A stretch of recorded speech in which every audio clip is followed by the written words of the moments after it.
बिस्मिल्लाहिर्रहमानिर्रहीम। अस्सलाम वालेकुम, good morning and welcome to morning at home. Viewers, आज एक बड़े इम्पॉर्टेंट टॉपिक पे मैंने आपसे बात करनी है। ये एक टर्म है अंग्रेज़ी की जो बहुत ज़्यादा इस्तेमाल आजकल हो रही है। और पहले तो ये टर्म या ये जो वर्ड होता था बुलिंग, बुलिंग का वर्ड, किसी को बुली करना, अभी इसका मतलब क्या है मैं इसकी तरफ आती हूँ। ये टर्म बहुत ज़्यादा इस्तेमाल हो रही है, लेकिन यहाँ पे मैं ये बात ज़रूर क्लियर करूँगी कि जहाँ पे लोग बात करते हैं कि स्कूल में बच्चे बुली होते हैं, स्कूल में बच्चे बुली होते हैं, बुलिंग सिर्फ स्कूलों में नहीं होती। बुलिंग ज़िंदगी के हर एरिया में, हर एस्पेक्ट में होती है। अब बुलिंग है क्या, ये जो अंग्रेज़ी का मुहावरा बार बार यूज़ हो रहा है, बुलिंग को हमने अपनी तरफ से डिफ़ाइन करने की कोशिश की। तो बुलिंग बेसिकली इसका असल मतलब है बार बार किसी को नीचा दिखाना, किसी को बुरा फील कराना, उसका मजाक उड़ाना, उसे मतलब डराना या उसको मारना या उस पर हाथ उठाना या उसकी किसी भी कमज़ोरी का फ़ायदा उठाना, किसी के रंग, शक्ल, जिस्म, एक्सेंट, फाइनेंशियल उनका पैसों का बैकग्राउंड क्या है, किसी भी चीज़ को जो है वो एक बहाना बना लेना बुलिंग के लिए। और बहुत अफसोस के साथ मुझे ये कहना पड़ रहा है कि लोग ये घूम के कहते हैं कि वो तो थोड़ा सा हल्का सा फ़न ही कर रहे थे, वो तो एंजॉय कर रहे थे, ये तो जोक है, ये तो नॉर्मल बिहेवियर है। इतनी क्या बड़ी बात है? बहुत बड़ी बात है, और मैं आपको बताती हूँ क्यों। देखिए व्यूअर्स, आप लोग तो जानते ही हैं कि मेरी जो मैंने तालीम हासिल की उसमें मैंने मीडिया इंफॉर्मेशन टेक्नोकल्चर एंड सोशियोलॉजी में मेजर किया और मेरा माइनर था साइकोलॉजी यानी कि नफ्सियात। क्योंकि नफ्सियात प्रॉपर पढ़ी है, इसलिए आपको नफ्सियाती पॉइंट ऑफ व्यू से एक गाइडेंस दूंगी। ये बात तो हम अंडरस्टूड कर चुके हैं कि नफ्सियात और जहन का स्टेबल होना बहुत ज़रूरी है। जिस्मानी सेहत जिस तरह इम्पॉर्टेंट है, उस तरह से जहन और माइंड का हेल्दी होना भी इम्पॉर्टेंट है। समझ आ गई? ये बात कब से हो रही है? हर बंदा, हर डॉक्टर, हर माहिर नफ्सियात, हर रेगुलर एलोपैथिक डॉक्टर भी यही बात करके जाता है। अच्छा, अब नफ्सियाती तौर पे जब कोई इंसान बुली होता है, जब उसका मजाक उड़ाया जाता है या उसकी कोई चीज़ उससे ले ली जाती है या छीन ली जाती है या उसको नीचा दिखाया जाता है या उसका मजाक उड़ाया जाता है या बात हाथापाई पे भी आ जाती है, तो उसके जहन पे बहुत ज़्यादा बुरे असरात होते हैं। और फिर ऐसे लोग या तो बहुत ज़्यादा डर जाते हैं, सहम जाते हैं, लोगों से बातचीत नहीं करते, कम्युनिकेट नहीं करते, अपने आप में ही खो जाते हैं, डिस्टर्ब्ड हो जाते हैं, उनकी नींदें ख़राब होती हैं, तबीयतें भी ख़राब हो जाती हैं। या फिर दूसरा एक्सट्रीम ये होता है कि फिर ऐसे लोग इसी बिहेवियर को, स्पेशली छोटे बच्चे, इस बिहेवियर को देख के ख़ुद भी यही काम करना शुरू कर देते हैं कि भाई अगर बात ऐसे ही मानी जाएगी कि किसी से खींचातानी करके, बदतमीज़ी करके, गाली गलौज करके या किसी का मजाक उड़ा के चीज़ मिलेगी, तो फिर यही तरीका बेहतर है, ना कि हम मारे खाएं और अपने आप को इंसल्ट करें। तो बुलिंग तो गलत है। स्कूल के लेवल पे तो व्यूअर्स हम जानते ही हैं कि किसी बच्चे का डेली, किसी बच्चे ने लंच बॉक्स छीन लिया, उसका पेंसिल बॉक्स छीन लिया, स्कूल में उसका मजाक उड़ाया। अगर क्लास में 10 मुस्लिम बच्चे हैं, 2 क्रिश्चियन बच्चे हैं, तो उनको उनके मज़हब के बेस पे छेड़ना, उनको तंग करना, उनका मजाक उड़ाना।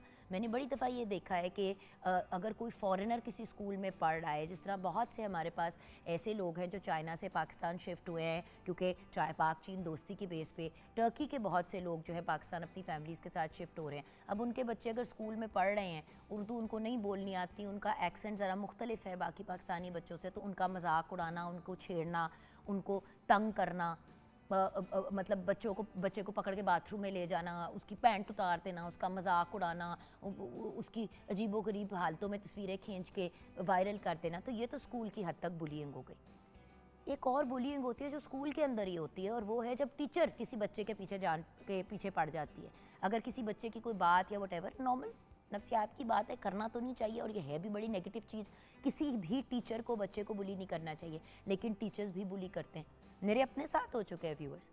मैं जब ग्रामर स्कूल में पढ़ा करती थी, तो वहाँ पे जो मेरी मैथ्स की टीचर होती थी, अब खैर वो इस दुनिया में नहीं, अल्लाह उनको जन्नतुल फिरदौस पे आला मकाम अता फरमाए, उनको अल्लाह ताला उनके लिए आसानियाँ पैदा करे, उनकी फ़ैमिली के लिए। लेकिन आज भी जब उनकी डेथ भी हुई और जब मुझे पता चला, तो ऑब्वियसली मैं उनके लिए फातिहा पढ़ी, उनके लिए मैंने दुआ की। लेकिन मुझे एक ही चीज़ याद आई कि वो मुझे कितना बुली करती थी क्लास में, क्योंकि मेरे मैथ्स में मेरा उस तरह से जहन नहीं काम करता था और इतनी मैं तेज़ नहीं थी मैथ्स में, और बस पास ही हो जाती थी और अक्सर पास भी नहीं होती थी। तो मेरा जब भी रिपोर्ट मतलब जब भी रिजल्ट आता था, जब भी हमारा पेपर दिया जाता था चेकिंग के लिए कि भाई बच्चे देखें कि उन्होंने क्या गलतियाँ की, तो मुझे कुर्सी पर खड़ा करके पढ़वाया जाता था कि मैंने क्या गलतियाँ की हैं। और सारी क्लास व्यूअर्स मेरे पे हंसती थी, सारी क्लास मुझ पे हंसती थी। और मैं आपको बता नहीं सकती हूँ कि इतनी पुरानी बात है, कितनी पुरानी बात है। मेरे अपना बेटा हमजा 19 साल का हो गया, और आज भी मैं सोचती हूँ ना, तो मुझे मेरे हाथों में ना अगर कोई मेरा हाथ अभी टच कर सके तो ठंडे पसीने आने शुरू हो जाते हैं उनका सोच के। क्यों? क्योंकि मुझे उन्होंने इतना ज़्यादा और इतने साल टॉर्चर किया। शायद उन्होंने जान के नहीं किया, शायद वो उनका तरीका था मुझे किसी तरीके से तवज्जो दिलाने का, फोकस कराने का, जो भी उनका रीज़न था, लेकिन ये बुलियिंग थी और ऐसा नहीं होना चाहिए था। और ये चीज़ जब आप बच्चों के साथ करते हैं तो बच्चे बहुत मेंटली डिस्टर्ब्ड हो जाते हैं। और जिस सब्जेक्ट की टीचर ये काम कर रही होती है, बच्चा उस सब्जेक्ट से और भागता है।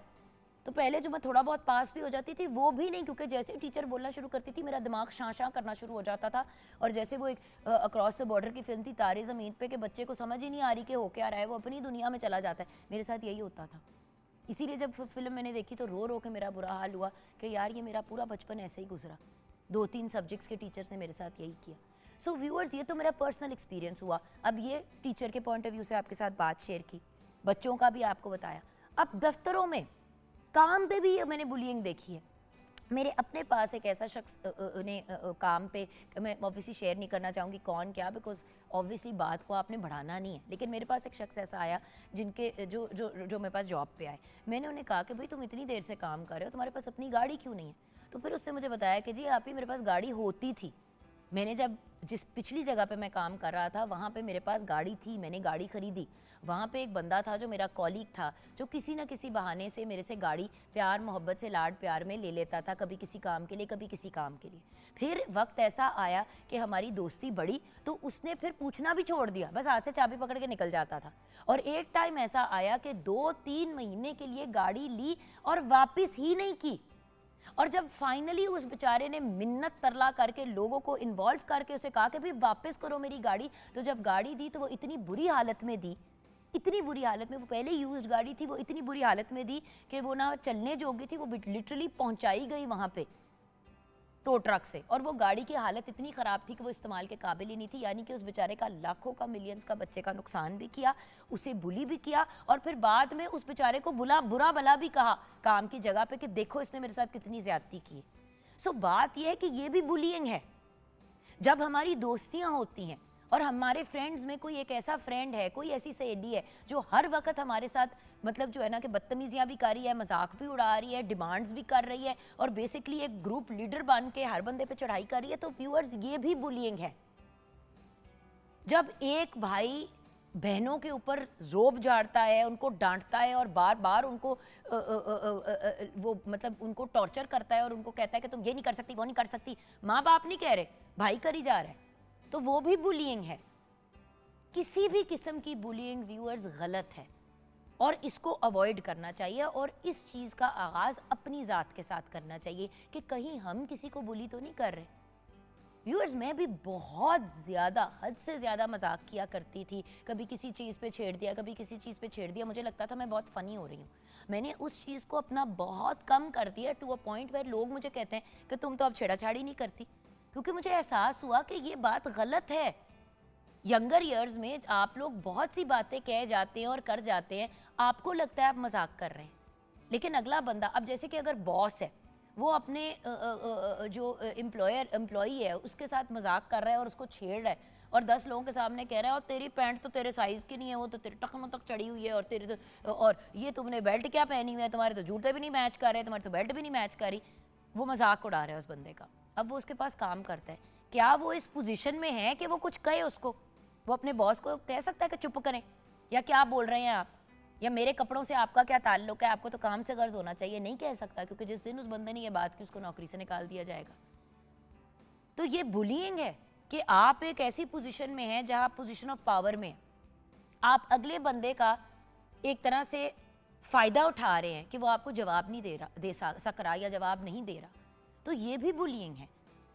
जब सास अपनी बहू को 10 लोगों के सामने जलील करती है और उसका मजाक उड़ाती है, वो भी बुलियिंग है। जब बाप अपने बेटे को 20 काम के लोगों के सामने, चाहे वो दफ्तर क्यों ना हो, और अपने पास वो जॉब क्यों ना करता हो बेटा? जब वो 10 लोगों के पास 100 लोगों के सामने उसकी बेइज्जती करता है, उसको जलील करता है, वो भी बुलियिंग है।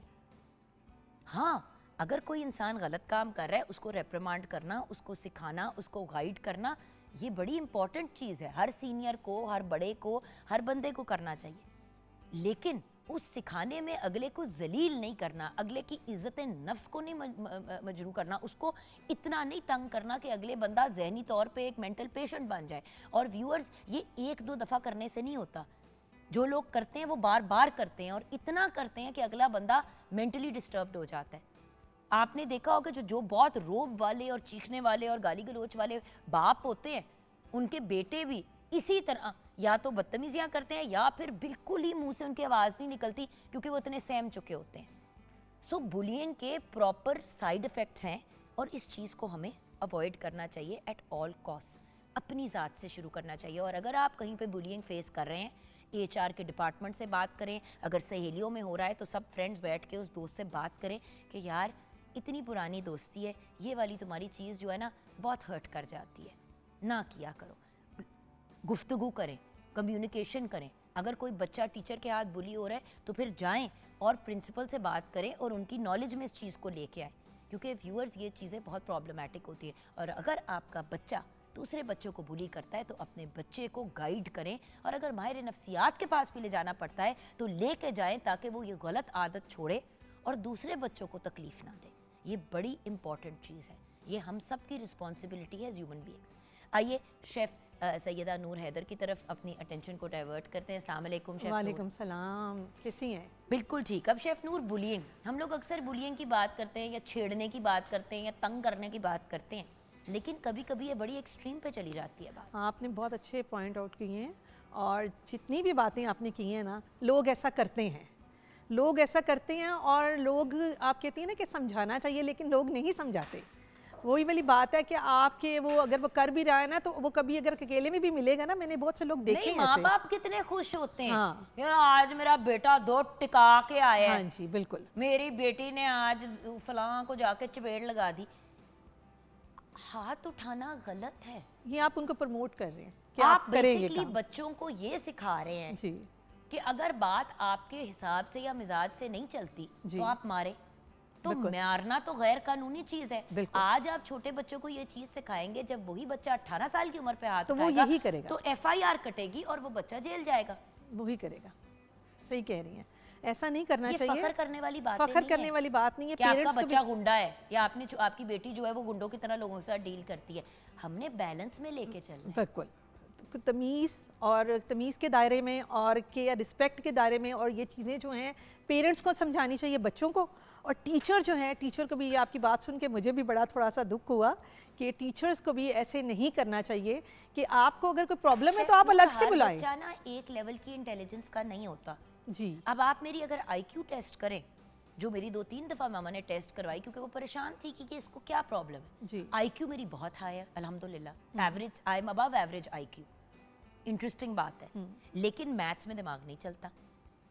तो अब अगर मेरा उस एरिया में दिमाग नहीं चलता, मैंने पास कर लिया, इतना हो गया कि चलो निकल पड़ी। और फिर जब मैं यूनिवर्सिटी में गई कनाडा में, तो वहाँ पे क्योंकि मैथ मेरा सब्जेक्ट नहीं था, स्टैट्स ही एक था, उसमें मेरे मार्क्स ज़रा कम आए, लेकिन मैंने डीन्स ऑनर रोल पे ग्रेजुएट किया। हाँ जी। अवार्ड्स भी मिले अपनी कनाडा की यूनिवर्सिटी से, क्योंकि मैं वो चीज़ें पढ़ रही थी जो मुझे समझ आती थी। हाँ जी। जिनकी मेरे में कैपेसिटी थी। हम भूल जाते हैं कि हर बच्चा दूसरे का फोटोकॉपी नहीं होता। अगर मेरी बहन सैयदा शहर बानो काजिम माशाल्लाह स्ट्रेट ए स्टूडेंट थी, जो पढ़ती थी उसमें अच्छे मार्क्स आते थे, तो ज़रूरी नहीं है कि जुगन के भी वही मार्क्स आने थे मेहरबानों के। बिल्कुल। आपने मैथ्स की टीचर की बात की, मुझे अपनी टीचर याद आ गई मैथ्स की।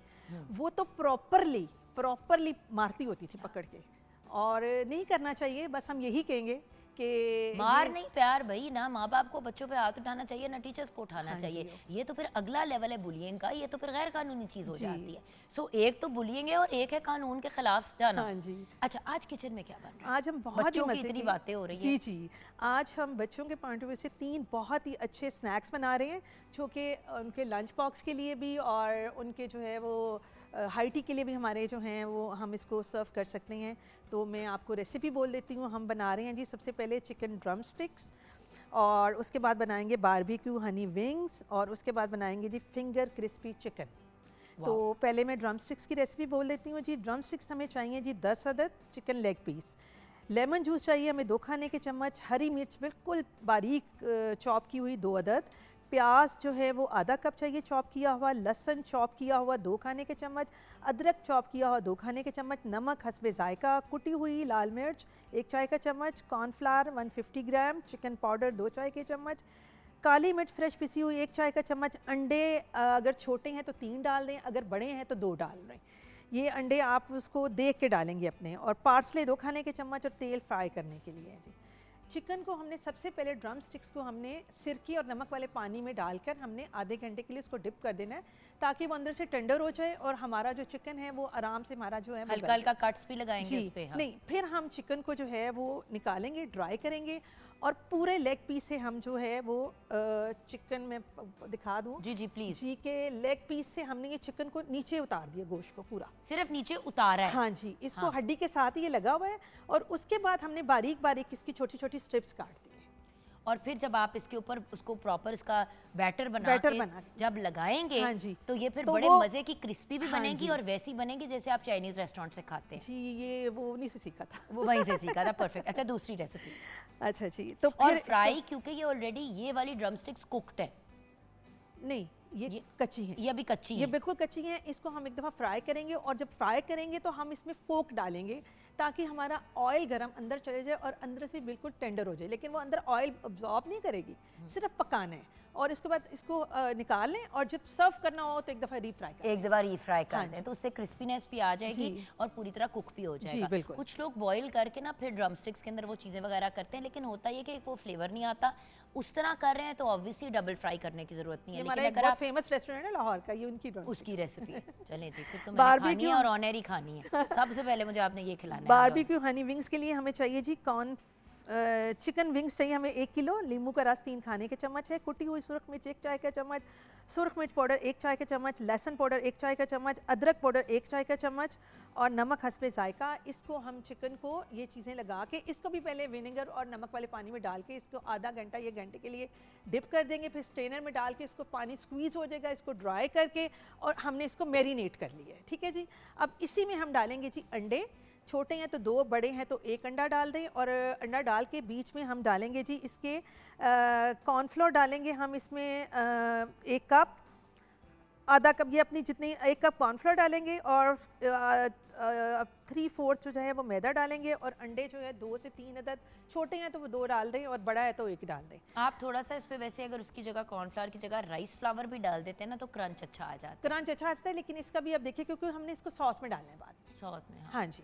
और सॉस के लिए हमें चाहिए जी बारबेक्यू सॉस हमें 1/4 कप चाहिए। केचप हमें आधा कप चाहिए। चिली गार्लिक सॉस आधा कप। यखनी आधा कप। शहद 1/3 कप। सफ़ेद तिल हस्बे ज़रूरत और गार्लिक पाउडर आधा चाय का चम्मच। और 1 चुटकी हम कुटी हुई लाल मिर्च डालेंगे। इसको हमने फ्राई कर लिया, बैटर इसमें डाल दिया, अंडे भी, मैदा भी, सब कुछ।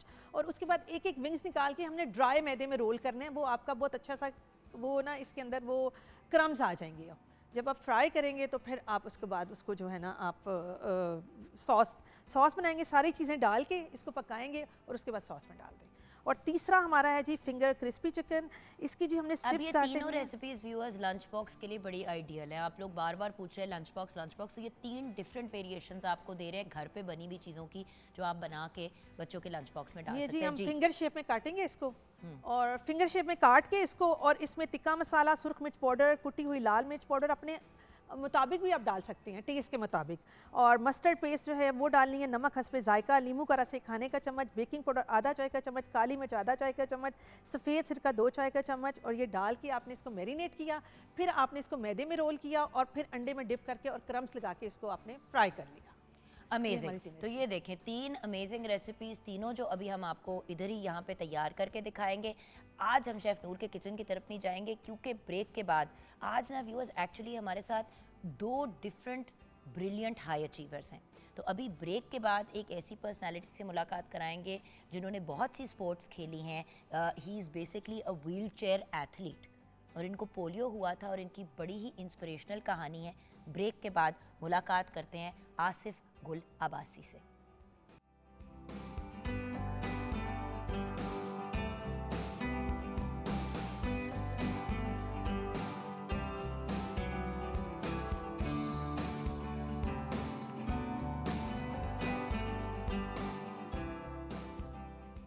Welcome back from the break viewers. आज हमारे साथ एक बहुत ही इंस्पिरेशनल पर्सनालिटी हैं।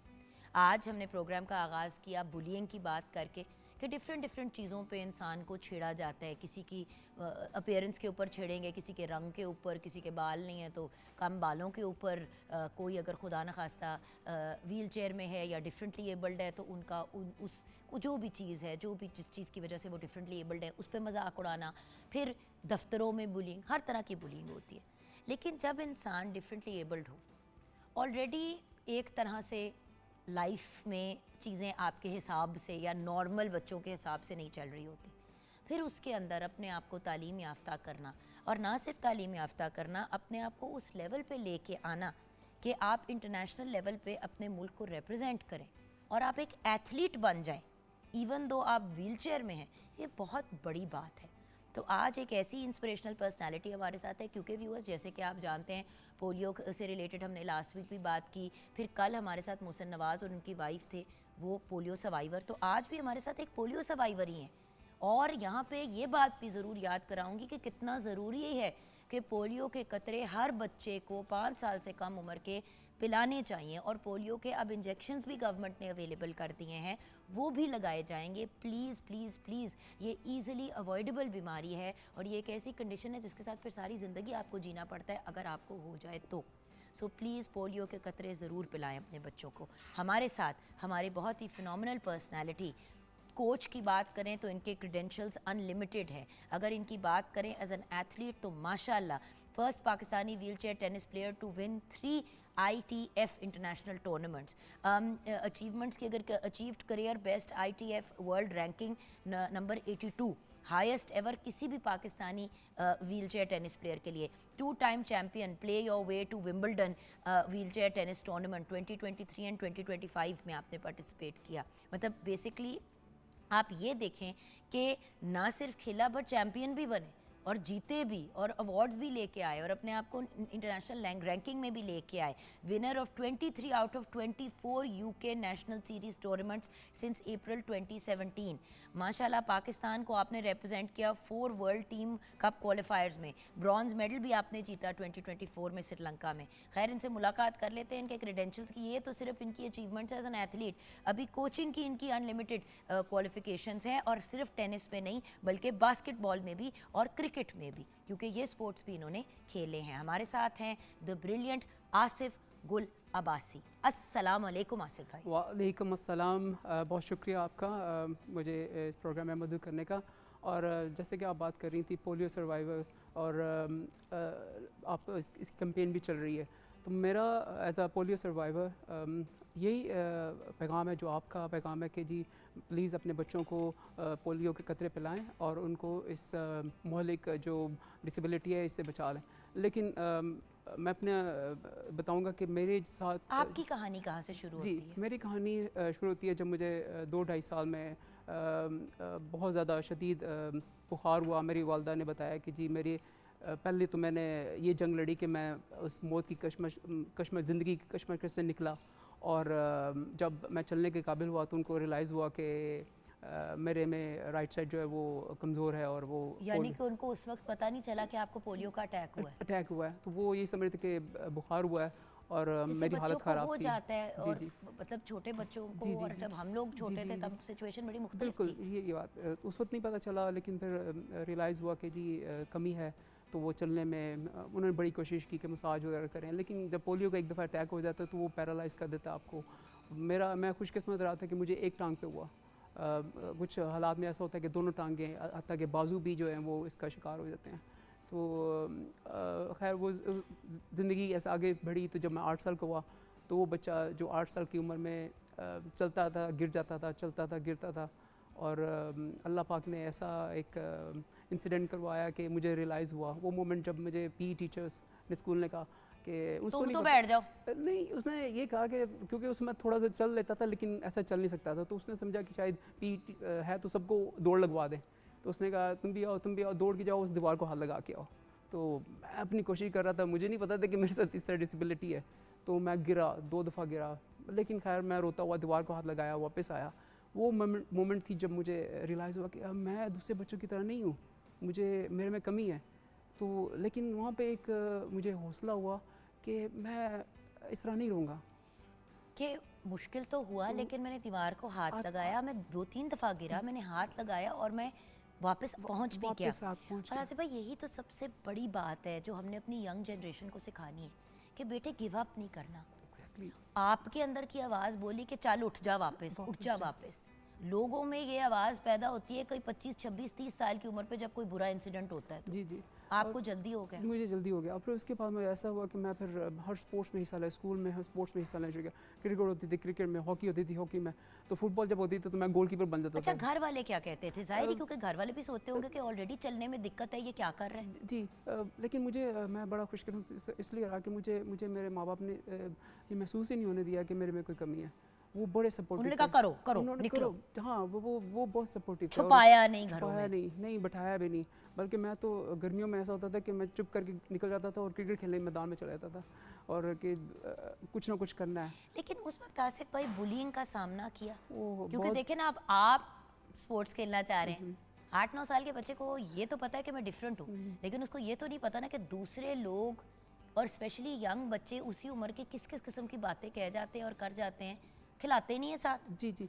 मेरे साथ शुरू में जैसे कि ज़िंदगी भी कभी भी फूलों की सेज रहती नहीं है, उसमें हमेशा कांटे बिछे होते हैं और आपको कांटों को हटा के एक मतलब नॉन डिसेबल पर्सन को भी ज़िंदगी में मुश्किलात का सामना पड़ता है, लेकिन हमारे ज़रा ज़्यादा हर्डल्स होती हैं, तो उसको हटाने के लिए मुझे बहुत ज़्यादा मेहनत करनी पड़ी। जैसे कि जब मैं टेनिस खेलने के लिए या क्रिकेट खेलने के लिए, स्पेशली टेनिस जब मैं खेलना था तो रैकेट पकड़ जब तक टेनिस को में जाते तो लड़के जो इर्द गिर्द होते थे, ये कैसे खेलेगा, ये तो कुछ चल नहीं सकता, तो ये टेनिस खेलने चल गया। और टीम स्पोर्ट्स में तो आप ज़्यादा फेस करते होंगे कि अब हमने नहीं टीम में रखना, तुम दूसरी टीम में जाओ, तुम दूसरी टीम में जाओ, क्योंकि जो ज़रा वीकर प्लेयर होता है उसको कोई रखना भी नहीं चाहता। जी जी एग्जैक्टली। बच्चों को ख्याल नहीं होता ना इन चीज़ों। बिल्कुल सही बात है। और जब मेरे साथ ये हुआ कि वो मेरी मोटिवेशन बन गई, जो बुलिंग थी एक्चुअल वो मुझे उठाने में कामयाब हो गए। मतलब इस तरह की जी तुम नहीं कर सकते, मैंने कहा नहीं मैं कर सकता हूँ, कि वो मेरा भी अभी किसी सलाहियत मतलब किसी चीज़ की कमी होने का मतलब ये नहीं कि इंसान के दर्जे से कम हो गए या एबिलिटी आप में कम हो गई है। लेकिन आसिफ भाई, आपने तालीम को भी पूरी तवज्जो दी, तो तालीम कहाँ तक हासिल की? जी मैंने 3 मास्टर्स किए हैं माशाल्लाह। जी जी जी। और मेरे काम के साथ साथ ही जैसे मैं बचपन से ही जब मैं स्पोर्ट्स कोचिंग में आ गया, टेनिस शुरू कर दी, उसके साथ साथ मेरी मोटिवेशन ये भी बनी कि मैंने अपने आप को इक्विप करना है तालीम के साथ भी, कि भाई कल को अगर स्पोर्ट्स में नहीं आप आगे करते, एक स्पोर्ट्समैन की, स्पोर्ट्स पर्सन की एक ज़िंदगी होती है, लाइफ होती है, उसके बाद आप फिजिकली नहीं खेल पाते। जी बिल्कुल। ये बात भी थी, लेकिन मुझे अपने आप को निखारना था। अच्छा। मुझे एज अ पर्सन अपने निखारना था। अगर मेरे पास मेरे पास स्किल है टेनिस की, मैं कोचिंग करता हूँ या टेनिस खेलता हूँ, लेकिन इसके साथ मेरी पढ़ाई है, तो मेरा बात करने का अंदाज़, मेरा उठने बैठने का अंदाज़, मेरी अपने आप को ग्रूम करने का अंदाज़ वो ज़्यादा बेहतर हो जाएगा। मतलब तालीम का मतलब ये नहीं कि क्या फैमिली में और लोगों ने भी मास्टर्स वगैरह किया हुआ है? मेरे कज़न्स वगैरह वो मास्टर्स किए हुए हैं, लेकिन मैं अपनी फैमिली में जो फर्स्ट हैं जिन्होंने जी पहला कि मैंने ना सिर्फ टेनिस में एक्सेल किया, स्पोर्ट्स में एक्सेल किया, बल्कि मैथ्स कॉम किया, MBA किया, मास्टर्स इन उर्दू किया, वो भी साथ साथ पढ़ाई में प्राइवेटली किया था, ताकि मेरी जो काम है वो भी हर्ज ना हो और मैं तालीम भी हासिल करता रहूँ। तो अच्छा, ये तो अब आ गई बैक स्टोरी। जी जी। स्पोर्ट्स में पहला कदम लिया कैसे?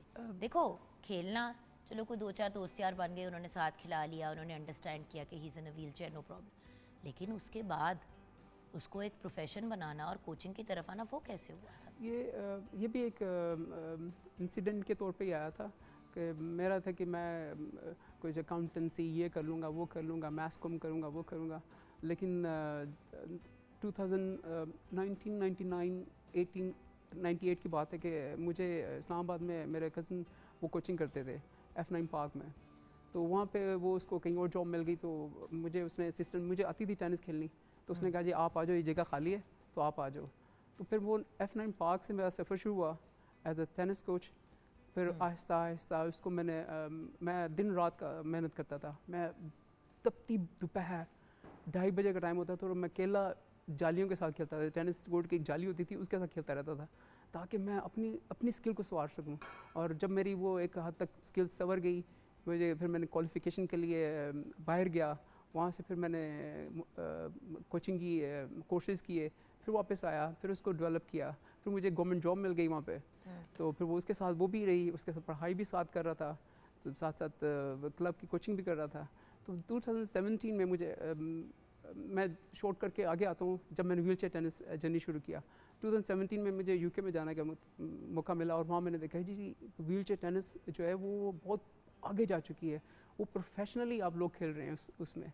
तो मैंने कहा पाकिस्तान की तरफ से अगर मैं खेलूँ तो मैं कितने लोगों को मोटिवेट कर सकता हूँ, कितने लोगों को इंस्पिरेशन कर, और मुझे अल्लाह ताला ने ये मौका दिया, और मेरे पास अल्लाह पाक ने ये गिफ्ट दिया हुआ था कि मैं जल्दी चीज़ों को सीख जाता था। तो मैंने टेनिस मेहनत करता रहा, उस व्हील चेयर ली, पहले उधारी ली, उधार व्हील चेयर भी जो वो एक्सपेंसिव थी, जो कस्टमाइज्ड है, मैंने किसी से मांगी, और फिर मैं मतलब ग्राउंड में खुद जाके तो उसको आगे पीछे करके तो सीखता रहा। तो फिर मैंने नेशनल यूके में नेशनल चैम्पियनशिप हुई, तो पहले इट्स रियली डिफिकल्ट। देखिए टेनिस रैकेट हाथ में होता है, जी जी, साथ में आपने अपनी व्हीलचेयर को भी चलाना है, जी जी, और व्हीलचेयर एक हाथ से नहीं चल पाती। जी जी जी एग्जैक्टली, ये बहुत बड़ी स्किल है। मैं जो टेनिस खेलते हैं, मुझे उनको नीचा नहीं करता कि जो पाँव पे खेलते हैं, मैं उनको, लेकिन व्हील चेयर एथलीट्स बहुत बड़े एथलीट्स हैं। मैं वही तो कह रही हूँ, देखिए आपको तो अगर घास ना सही लगी हुई हो और ज़मीन ना सही उसकी तैयार हुई हुई हो तो आप वो भी नहीं खेल सकते। जी जी, मेरे अपर बॉडी पे अब जब रैकेट पकड़ते हैं ना, तो आप रैकेट भी आपके हाथ में होता है और आपने पुश भी करना होता है साथ साथ, तो वो उसको हैंडल करना इटसेल्फ बहुत ज़्यादा मुश्किल होता है। तो अच्छा, इसलिए कभी आप रेगुलर प्लेयर्स के साथ खेलते हैं? मैं हमेशा रेगुलर प्लेयर के साथ खेलता हूँ, मतलब मैं प्रैक्टिस रेगुलर प्लेयर के साथ करता हूँ। वो पाँव पे खेल रहे होते हैं, और मैं मेरे से दो एक्सेप्शन है, एक एक्सेप्शन है व्हील चेयर टेनिस के लिए कि उनके लिए 2 बाउंसेस अलाउड है, मतलब वैसे 1 बाउंस अलाउड है टेनिस में, लेकिन व्हीलचेयर में आप 2 बाउंसेस तक हाँ, एक्सेप्ट कर सकते हैं। कर सकते हैं। अगर पहला टिप्पा जो कोर्ट के अंदर लगना चाहिए, उसके बाद दूसरा टिप्पा कहीं भी लगे, अगर आप उसको खेल दें वापस, तो वो आपका शॉट मानी जाती है। लेकिन क्योंकि इसमें ड्रॉबैक ये है ना कि जी व्हील चेयर लैटरल मूव नहीं कर सकते, वो साइड में मूव नहीं कर सकते, उनको पीछे जाना पड़ता है और फिर आगे आना तो पड़ता इसलिए है, आपको टाइम ज़्यादा लगता उसका है। टाइम लगता है। लेकिन जो बड़े और athlete हैं- ज़्यादातर तो लोग इस तरह भाग फुदकते हैं, राइट लेफ्ट फुदकते हैं। मैं बैडमिंटन प्लेयर हूँ, क्योंकि मुझे जी, पता है जी, जी। बैडमिंटन में भी जी, जी। आपको अपनी मूवमेंट जो है जी, वो जी। आपकी ज़्यादा राइट लेफ्ट होती है, बैक एंड फोर्थ नहीं होती, जी, और जी, जी। व्हीलचेयर चलती है आगे पीछे। आगे पीछे। तो इसका फिर आपने जब देखें, जब पीछे मुड़ते हैं तो आपने ओवर द शोल्डर देखना होता है अपने बॉल को, आपने ट्रैक करना है, आपने ऐसे wheelchair कितना को- मजा है भैया, हवर बोर्ड टाइप चीज आ जाए इस टाइप की। अब हवर बोर्ड्स तो हैं, अब हवर बोर्ड वाली टेनिस आ जाए तो कितना आसान हो जाएगा आपके जी लिए। जी, उसके एक आपने एक वीडियो देखी थी, स्केट बोर्ड पे वो खेल रहे थे, स्केटिंग हाँ पे। जी, हाँ जी, हाँ जी। बल्कि मेरा एक छोटी सी वीडियो थी, मेरा एक स्टूडेंट था, वो 6 साल का, तो वो उसके पास शूज़ थे, हाँ, तो मैं व्हीलचेयर पे खेल रहा था, वो स्केट शूज़ पे खेल रहा था टेनिस।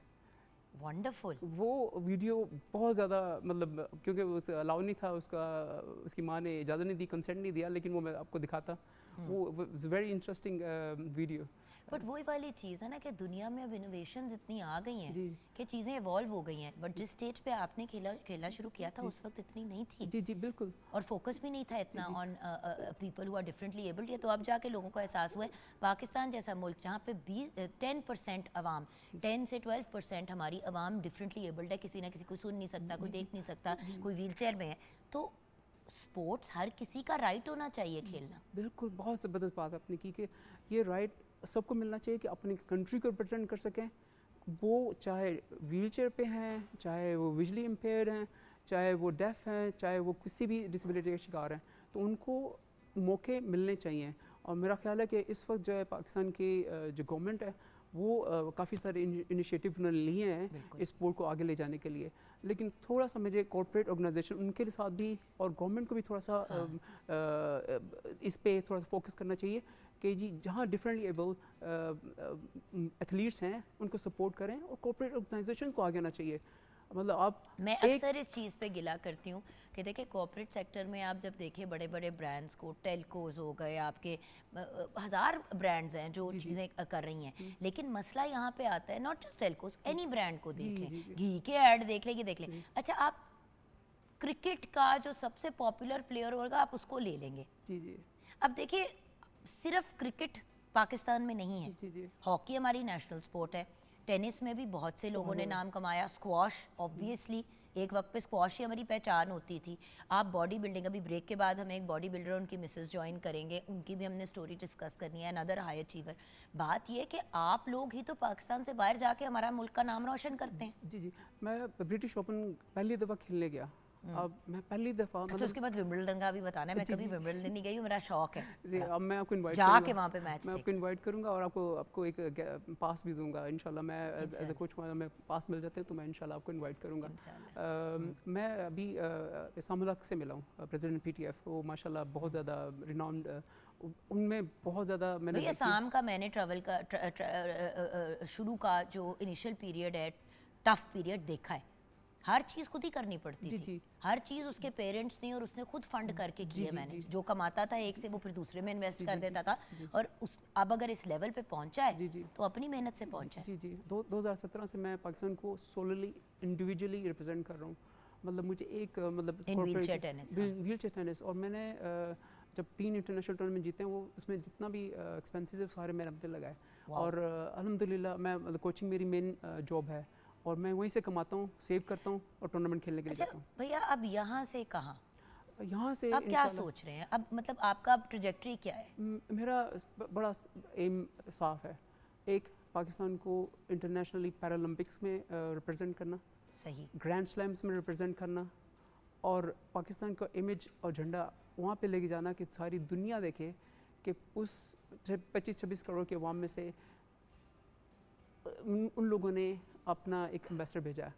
और उसके अलावा मैं कोशिश मेरी ये है कि मैं यहाँ पे जो डिसेबल एथलीट यंग जनरेशन है उनको ट्रेन करूँ, उनको मोटिवेट करूँ, उनके लिए फैसिलिटीज़ अवेयरनेस आए, एक्सेसिबिलिटी के लिए उनके लिए ऐसे एक प्लेटफॉर्म मिले कि वो अपनी, मैंने देखा है क्रिकेट में और व्हीलचेयर क्रिकेट में वो बहुत अच्छे प्लेयर्स हैं। भाई मुझे एक बात बताइए कि मेरे वैसे ही जहन में आता है, जैसे कि ले लेते हैं कोई ब्रांड है, हम उसका बना लेते हैं नाम है भी अंडा ब्रांड है, क्योंकि कोई ऐसी ब्रांड के नाम नहीं है ना। अंडा ब्रांड जो है वो अगर अपने CSR एक्टिविटीज़ में जो ये जो करते हैं चैरिटी और ये सारी चीज़ें, अगर कोई इस तरह करके 2-4 बड़ी मल्टीनेशनल टाइप कंपनियां अगर एक फ़ंड बना लेती हैं कि जो भी एथलीट्स डिफरेंटली एबल्ड हैं वो अपना केस हमें प्रेजेंट करें, अगर उनका वाइबल केस है और वो जेन्युइनली डिज़र्विंग है, तो अगर उनको व्हील चेयर की ज़रूरत है या उनको किसी उनकी ट्रिप ने फ़ंड होना है, जैसे अगर आप विंबलडन जा रहे हैं तो आपने टिकट उसका खुद लेना है, कोई ऐसा अगर फ़ंड बना दिया जाए, गवर्नमेंट के एंड पे तो अपनी जगह, लेकिन कॉर्पोरेट सेक्टर भी अगर ऐसा बनाए जिस तरह स्कॉलरशिप्स होती हैं, देखिए बच्चों को स्कॉलरशिप्स भी दी जाती हैं, तो क्या यंग एथलीट्स को इक्विपमेंट नहीं दी जा सकती, फैसिलिटेट नहीं किया जा सकता? कॉर्पोरेट सेक्टर, इवन प्राइवेट लोग आगे बढ़ सकते हैं। मेरा ख्याल से प्राइवेट लोगों को आने की बहुत ज़रूरत है। मैं जितना गवर्नमेंट कर रही है वो अपने हिसाब से बहुत अच्छा कर रही है, लेकिन हमें इंडिविजुअली और जो प्राइवेट लोगों के पास है, क्योंकि इसमें देखें पूरी दुनिया में होता है कि जो आप चैरिटी करते हैं या कोई ऑर्गेनाइजेशन में देते हैं तो आपको टैक्स वो उसमें छूट मिल जाती है, वो आपका मतलब कहीं नहीं जाता पैसा, वो बल्कि किसी के काम आता है। जैसे अगर किसी एथलीट को आपने फ़ंड कर दिया और वो जाके पाकिस्तान का झंडा है, तो किसका नाम होगा? पाकिस्तान का, और पाकिस्तान से हम सब जुड़े हैं। एग्जैक्टली और पाकिस्तान हमारी पहचान है, अगर पाकिस्तान की पहचान हम लेके जाके जाएंगे तभी बात बनेगी। What a beautiful message, what a beautiful message. हमारे व्यूअर्स को कोई पैगाम देना चाहेंगे?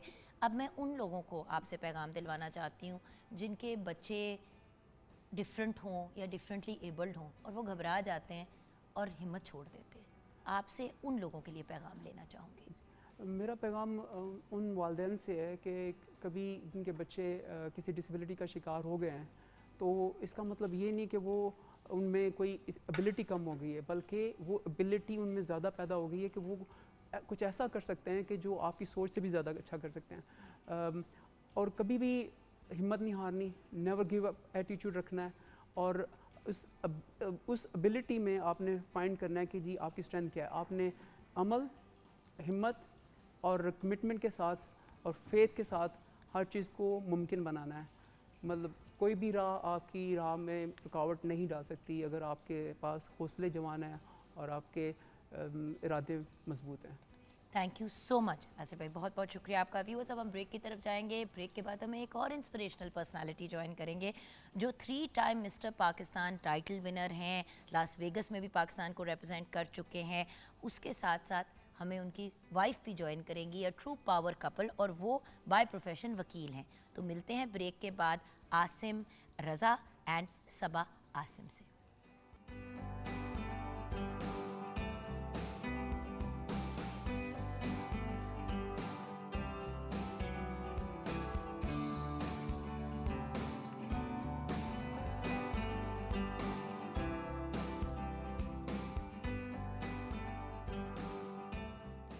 व्यूअर्स, आप देख रहे हैं मेरी वो जो कहते हैं ना, दांत भी नहीं निकले, मेरी पूरी बतीसी निकली हुई है। इसलिए क्योंकि दो इतने प्यारे, इतने वेल स्पोकन और इतने टैलेंटेड लोग इस वक्त मेरे सामने बैठे हैं। दोनों इन देयर ओन राइट माशाल्लाह very very capable, brilliant, high achievers and working together माशाल्लाह एज अ पावर कपल। और मज़े की बात यह है कि जब पावर की बात करते हैं तो बॉडी बिल्डिंग ही दिमाग में आती है। और हमारे साथ सबसे पहले मैं बात करूंगी उस इंडिविजुअल की। वैसे तो हम लेडीज़ फर्स्ट पे चलते हैं, लेकिन जब कोई भी इंसान हमारे मुल्क को रिप्रेजेंट करता है, हमारे मुल्क का नाम रोशन करता है, हमारे मुल्क की वो जैकेट पहनता है, तो फिर एक डिफरेंट लेवल ऑफ एक्साइटमेंट होती है। हमारे साथ एक ऐसे इंटरनेशनल है जिन्होंने पाकिस्तान को ग्लोबल स्टेजेस पे वेरियस दफ़ा रिप्रेजेंट किया है। 3 दफ़ा मिस्टर पाकिस्तान का टाइटल जीत चुके हैं, 2 दफ़ा silver medals in Las Vegas USA जीत चुके हैं, men's physique and classic body building 2024, international gold medalist 2025। इन्होंने अचीव किया the prestigious pro card in classic physique body building 2025। इनके साथ जो बहुत ही प्यारी सी और टैलेंटेड लड़की मौजूद है, उनसे मिलेंगे। पहले मिलते हैं आसिम रज़ा से। अस्सलाम वालेकुम आसिम। वालेकुम अस्सलाम। कैसे हो? अल्हम्दुलिल्लाह। ठीक ठाक जी। आज 2 ख़वातीन के बीच में पता नहीं हम आपको बोलने भी देंगे कि नहीं, लेकिन अभी देखते हैं क्या होता है। आपके साथ ज्वाइन किया है हमें एक ऐसी ब्रिलियंट वकील ने जो इनकी बीवी तो हैं, लेकिन साथ साथ इनके सारे मामलात, इनकी मैनेजमेंट भी देखती हैं, not as a homemaker but as a partner, जिस चीज़ की हम हमेशा बात करते हैं कि मैरिज, शादी एक पार्टनरशिप है। और ये दोनों बड़ा प्यारा एग्जाम्पल थे ऑफ दैट पार्टनरशिप। बात हमने आसिम से करनी थी, लेकिन हमने कहा कि कामयाब मर्द के पीछे और हर कामयाब औरत के पीछे कोई एक इंडिविजुअल ज़रूर होता है, चाहे वो शौहर हो या बीवी हो। सो हमारे साथ है सबा आसिम। अस्सलाम वालेकुम सबा। वालेकुम अस्सलाम। कैसी हो बेटी? अल्हम्दुलिल्लाह बहुत अच्छी, और आपसे मिलके मुझे बहुत अच्छा लगा, और थैंक यू सो मच, आपने हमें इनवाइट किया। असल में पता मसला क्या है सबा, हम एज वुमेन ना कितने भी एफ़र्ट करें अपने हस्बैंड्स के लिए, उसी तरह हमारे हस्बैंड्स हमारे लिए कितने एफ़र्ट्स करें हमारे करियर के लिए। जो इंसान अचीवर होता है ना, जिसका जो स्क्रीन पे या जो तस्वीरों में आ रहा होता है या जिसका नाम बन रहा होता है, हाईलाइट वही होता है। लेकिन हम में से कोई भी अपनी टीम के बगैर कुछ नहीं है, और वो टीम शुरू होती है आपकी पार्टनरशिप जो घर पे होती है सबसे ज़्यादा, उससे। तो सबसे पहले तो आसिम बेटा आपसे आगाज़ करूँगी, ज़िंदगी कहाँ से शुरू होती है? ये स्पोर्ट्स किस तरह रुझान हुआ? सबा से मुलाकात कैसी, उस पर सेकेंडरी आएंगे, पहले मुझे बैक स्टोरी बताओ। मेरी प्रोफेशनल बॉडी बिल्डिंग की जो जर्नी है 15 साल की है। 15 साल से मैं प्रोफेशनल बॉडी बिल्डिंग इतनी तो उम्र नहीं है आसिम जितना आपने टाइम बॉडी बिल्डिंग कर I am 44 years old. Are you joking? Yes, I am 44 years. Then I am not calling you बेटा, okay, then I am calling you भाई। ओके। हाँ जी। मेरी 15 साल की जर्नी है। मैं कहा मेरा 19 साल का जवान बेटा, ये इतने यंग लग रहे हैं। अच्छा फिर ये भी बता देना जाते जाते जब प्रोग्राम का ऐसा खत्म होगा कि हम लगे कैसे ऐसा। हाँ बिल्कुल, ये ये मैं भी ज़रूर बात बता करूंगा। देना। ये मेरे से फर्स्ट टाइम नहीं है, काफ़ी बार इस तरह होता है माशाल्लाह। कि मैं किसी को, मेरी पुलिस डिपार्टमेंट की 23 साल की नौकरी है। एक चीज़, मेरी 15 साल की प्रोफेशनल बॉडी बिल्डिंग की जर्नी है। वाओ। उसमें मैं 3 time mister Pakistan, 8 time Lahore Punjab gold, और जो मेरा इंटरनेशनल है उसमें मैं आज प्रो कार्ड लेके अल्हम्दुलिल्लाह अल्लाह का बड़ा शुक्र अदा कर रहा हूँ। इससे पहले मैं लास्ट टाइम अक्टूबर में लास वेगस गया था, वहाँ पे मैंने 2 कैटेगरीज में, क्लासिक में और बरमुदा मैन फिजिक में सिल्वर मेडल लिए। लेकिन आसिम भाई, मैंने बहुत बॉडी बिल्डर्स के इंटरव्यू किए हैं, मैंने इतनी youthful look, I swear to you, I thought कि आप अपने लेट 20s में होंगे। मेरा अपना बच्चा 19 साल का है, तो बेटा ही कहना बनता है। मैंने आप तो मेरी ही एज कैटेगरी के हैं, माशाल्लाह माशाल्लाह। आपको आज ये मुझे बड़ी खुशी है कि आपने इतने अच्छे मेरे बारे कमेंट दिए हैं। अक्सर ये मुझे थोड़ा सा जेनेटिकली है, मेरे वाले साहब की तरफ से। अबू मेरे 63 में अमेरिका में डेथ हो गई थी, मगर मेरे अबू मेरे साथ खड़े मेरे भाई लगते थे। और दूसरा, मैं अगर आज एक आपके प्लेटफॉर्म से एक बात करना चाहूँगा, मैं इतना को डाइट में डिसिप्लिन हूँ कि मैं अपने आप खुद तारीफ़ करूँगा कि मैंने आज तक इतना डिसिप्लिन आदमी नहीं देखा। मुझे नहीं पता कि मैंने जिंगर, बर्गर, पिज़्ज़े वगैरह कितनी लाइफ के अंदर खाए होंगे, शायद गिने चुने खाए होंगे। नहीं, अब ये तो ज्यादती है भाई। यस, ये सीरियस सीरियस। ये बिल्कुल ठीक तो कह रहे क्या हैं। करती हो? ये नहीं बिल्कुल ठीक खाती? कह रहे हैं। मैं तो ज़ाहिर है खाती हूँ। खाती हो ना? ठीक नजर आ है, फिर रहा आ जाऊंगी घर मिलने के लिए, वरना मैं नहीं आ रही हूँ, तो उबले हुए चने खिलाएंगे ये तो। बिल्कुल नहीं नहीं नहीं, आपको चिकन खिलाऊंगा, फिश खिलाऊंगा, ओट्स खिलाऊंगा, पीनट बटर खिलाऊंगा, इस तरह नहीं है। मगर मैं शुरू से कैलकुलेशन, कैलोरीज, इन चीज़ों को बड़ा अच्छा देख ठीक, के अब चला। आगे निकल गया मेरा भाई आगे निकल गया। अब वापस आए जरा, आगाज कैसे हुआ? अगर 15 साल पुरानी बात है प्रोफेशनली, जी प्रोफेशनली पहले मैं बिल्कुल हेल्थी सा लड़का था, दूध दही पीता था। 28 ईयर्स के अंदर मुझे लोगों ने यही कहना कि बहुत ज़्यादा हैवी हो गया है, 107 किलो का लड़का है।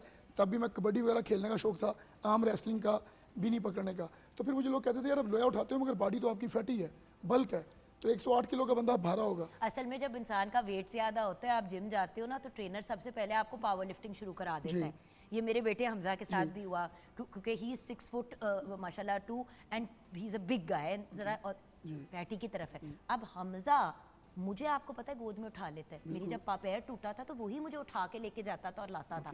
मेरा बेटा बिल्कुल 17 साल का उस वक्त, माशाल्लाह। तो बट हर कोई कहता था ये तो बहुत ओवरवेट है, उसको एक्चुअली जिम में उन्होंने पावर लिफ्टिंग पे शुरू करा दिया। तो मेरी जर्नी यहाँ से शुरू हुई। जब मैंने दही वगैरह दूध का पीना शुरू किया तो मेरे अब्बू आए थे अमेरिका से, तो कहते हैं तो थोड़ा हेल्थी हो गया। तब मुझे किसी ने कहा कि जी ये बॉडी बिल्डिंग करता है मगर इसकी बॉडी बेकार है। तब मैंने अपने जहन में बनाया कि नहीं, तो मैंने 28 साल में, जब लोग अपनी बॉडी बिल्डिंग खत्म करते हैं ना 30 साल में, तो मैंने 28-29 में अपनी बॉडी बिल्डिंग प्रोफेशन शुरू की। That's exactly what I thought. Yes. That you are so मतलब यही तो मुझे बात हैरान करी है कि 44 पे आप ये चीजें जीत रहे हैं। और मैं इस young लड़कों stage को पे जीत तो रहा हूं। लोग जॉइंट्स मतलब- काम नहीं करते, बड़े वीक हुए होते नहीं, हैं। इस पॉइंट पे तो लोग ट्रेन करा रहे होते हैं बच्चों को, क्योंकि 35 पे जाके यूजुअली भट्टा बैठ जाता है। ऐसे ही। ये पाकिस्तान में है, ये मैं आपको एक बात जरूर करना चाहूँगा, ये पाकिस्तान में है। पाकिस्तान में यहाँ पे मिसकंसेप्ट दिया हुआ है, 35 की लड़की को बूढ़ा कहना शुरू कर देते हैं, आंटी कह देते हैं, 35-40 के बंदे को कहते हैं ख़त्म हो गया है। नहीं, इस तरह नहीं है, डिपेंड करता है आपका लाइफस्टाइल क्या है। अगर आपका लाइफस्टाइल अच्छा है तो आप पाकिस्तान में 50 साल में बहुत फिट रह सकते हैं। मैं आज तक कभी सेलिब्रिटी से इंस्पायर नहीं हुआ। अगर मैं सलमान खान को देखूं, शाहरुख को देखूं, तो मैं कभी इंस्पायर नहीं हुआ। क्यों? कि अगर आप अच्छा फूड कंज्यूम कर रहे हो, अच्छी ट्रेनिंग कर रहे हो, तो आप अपने आप को बड़ा फिट रख सकते हो। और इंस्पायर बंदा उस बंदे से हो जिसने कंसिस्टेंटली अपने आप को रखा हो।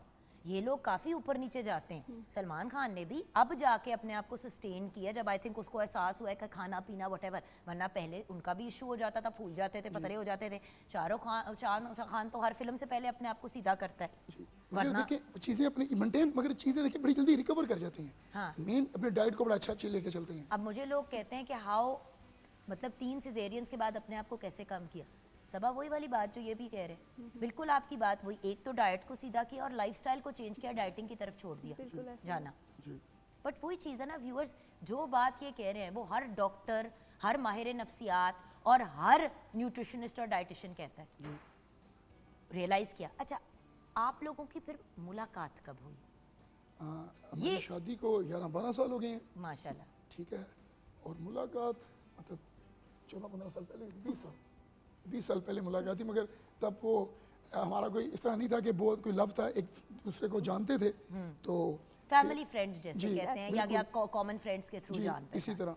तो फिर बाद में हमारी शादी हो गई 2014 में। आपको इनकी क्या बात अच्छी लगी? देखिए, ये क्योंकि काम ऐसा है जिसमें देखें अटेंशन तो बहुत मिलती है। Male, good looking, body builder, obviously खवातीन अट्रैक्ट भी होती हैं, मैसेजेस भी करती होंगी। देखिए एक फ़ैन फॉलोइंग हाँ जी, होती है बिल्कुल ऐसे ही है। ऑब्वियसली। बिल्कुल बॉडी बिल्डर को की तो अपीयरेंस पे लोग जाते हैं, तो माशाल्लाह मेरा भाई गुड लुकिंग। तो ये नहीं था कि यार ये तो सेलिब्रिटी ऑलरेडी है, ये मतलब मुझे तो बहुत ज़्यादा अपनी जगह को सेट रखना अच्छा, एक मज़े की बात ये है कि ये सेलिब्रिटी मेरे आने के बाद बने। ओह सॉरी जान, सात, बिल्कुल 6-7 क्रेडिट साल। तो क्रेडिट Credit को goes ही जाता to है me, ना बिल्कुल, जान। मैंने अब मकबूलियत जो अल्लाह ताला की ज़ात ने मुझे इज्जत दी है, मैं बिल्कुल जिस तरह मैंने सुनता था मैं ये बात कि वाइफ आ जाती है तो आपके जब सही कदम आपके घर में पड़ते हैं ना, तो फिर बरकतें भी हाँ, तो आती ये है हैं, कि रोजी मेरी रोटी भी। जर्नी बिल्कुल, मैं 7-8 साल में जितनी मुझे अल्लाह ने ज़्यादा इज्जत दी है, तो मैं टाइटल भी तब भी ज़्यादा जीता हूँ और फेम भी तब कमाया है, इज्जत से पैसे भी तब भी कमा रहा हूँ। सब कुछ अल्लाह का शुक्र है, इसके आने के बाद हुआ है। तो माशाल्लाह। अभी फिर मैं इनको ज़रा कहती हूँ कि प्लीज़ मेरे साथ नहीं करना आपने, बाकी जिसके साथ मर्जी करें। मैं तो ज़ाहिर आई हूँ तो आपके साथ सारा कुछ हुआ ना, तो चलते हैं बस साथ साथ अच्छा, चल रहे मैं हैं। एक बात करूँगा सिस्टर, ये कहती है ये मेरी मेहनत को नहीं देखती, अच्छा, मेरे नहीं। डिसिप्लिन को नहीं देखा जाता, अच्छा, जो ये मैं बड़ी पहले भी बात करता रहा था अब भी करता आ रहा हूँ। हाँ बिल्कुल, ये ना डिसिप्लिन बहुत ज़्यादा है, ये कंसिस्टेंट चल रहे हैं इनको। मैं कहती हूँ ना, मेरी मतलब जान, मैं मैं तो एक करती हूँ। बात बताऊं, जो बंदा अपने करियर में कंसिस्टेंट चलता है, अपनी ज़िंदगी के लाइफस्टाइल में कंसिस्टेंट चलता है, वो अपने लाइफ पार्टनर के साथ बिल्कुल भी ऐसा ही है, consistent चलता ऐसा ही है। क्योंकि यही ये वजह है। इनकी पर्सनैलिटी का हिस्सा है, ये इनकी पर्सनैलिटी का हिस्सा है। इसीलिए मैं हमेशा व्यूअर्स को भी कहती हूँ कि बच्चों को छोटी उम्र पे डिसिप्लिन सिखाएं। ऐसा ही जो इंसान डिसिप्लिन से ज़िंदगी गुजारता है वो बेतरतीबा नहीं होता। अच्छा, जब आपकी शादी, आप तो वकील हैं माशाल्लाह, आप उस वक्त प्रैक्टिसिंग लॉयर थी, करेक्ट? नहीं, मैं उस टाइम, मैंने भी, मज़े की बात यह है कि मैंने शादी के बाद ही अपने लॉ किया है। अच्छा। और प्रैक्टिस भी मैं तभी कर रही थी। अभी ठीक तो मैं प्रॉपर सिर्फ आसम के साथ ही काम कर रही क्यों? हूँ। इसलिए कि आसम को ज़रूरत है मेरी, क्योंकि मैं साथ चलूँगी इनके तो ही ये साथ मतलब चलेंगे। क्योंकि मैं देखती हूँ इनका कंसिस्टेंट होना, इनका डिसिप्लिन, इनका कंसिस्टेंट, इनकी डाइट मील्स, इनके सारी जो प्रॉपर चीज़ें हैं उनको मैनेज करना सिर्फ मैं ही कर सकती हूँ। इनकी ट्रैवलिंग, उसके अलावा इनके स्केड्यूल्स को देखना। आप जॉब भी फुल टाइम जी करते मैं हैं ना? नहीं, मैं आपको एक बात यहाँ पे मैं अपने महकमे की तारीफ़ करना चाहूँगा। मुझे मेरे महकमे ने बहुत ज़्यादा स्पेयर किया है। मुझे एसपी हेडक्वार्टर एसपी मुनज़्ज़ा ने बिल्कुल स्पेयर किया। डीएसपी मेरे मसूद रहमान साहब, उन्होंने कहा था कि आसम में एबिलिटी है, ये जोर लगाएगा। तो मुझे महकमे की तरफ से ये है कि मैं महकमे को बहुत ज़्यादा अप्रिशिएट करता हूँ कि जब मेरे कभी इस तरह के इवेंट आते हैं, महकमा मुझे रिलैक्स रहता था कि हम नहीं, नौकरी। लेकिन वैसे तो आप फुल टाइम जॉब कर रहे हैं ना? जी की मैं सारी पता, मैं एक जिम चला रहा हूँ अपना, एक जिम चला रहा हूँ मैं साथ, मेरे ऑनलाइन क्लासेस हैं, मैं वहाँ पे भी टाइम देता हूँ, इसलिए मुझे इसकी हेल्प की बहुत ज़रूरत पड़ती है। देखिए मेरी अगर 12 बजे क्लास है ऑनलाइन, मुझे बाहर से मैंने उसको ट्रेन करना है, मेरी सुबह के टाइम 6 बजे क्लास है, तो सारी चीज़ें वहाँ पर मैं बिल्कुल ज़हनी तौर पर ना थक भी जाता हूँ। तो फिर इसका मुझे सहारा यहाँ पे मुझे मिलता है। अगर मुझे मेरे मील्स मिल गए हैं, देखिए हमने जब अपने मील्स मिल गई हैं, ट्रैवलिंग की स्केड्यूलिंग मैनेज हो गई है, और आप लोग साथ ट्रैवल करते हैं। अच्छा, ये बड़ी रेयर चीज़ है, मैंने बहुत कम देखा है कि कोई क्रिकेटर्स वगैरह भी जब तक फैमिली बच्चे वगैरह टाइप सीन नहीं होता तब तक तो कर लेते हैं, वो भी फिर आगे जाके नहीं लेके जाते। आप इनको भाभी को हमेशा साथ रखते हैं। इंशाल्लाह मैं आगे भी मेरे प्लान है एक दो, ये इंशाल्लाह क्या ये मेरे स्टोरी साथ होगी। नहीं, आई वांट टू आस्क कि ये इनको साथ लोग अक्सर इसलिए नहीं लेके जाते कि हम डिस्ट्रैक्ट ना हो जाए, हमारा फोकस ऑफ ना हो जाए।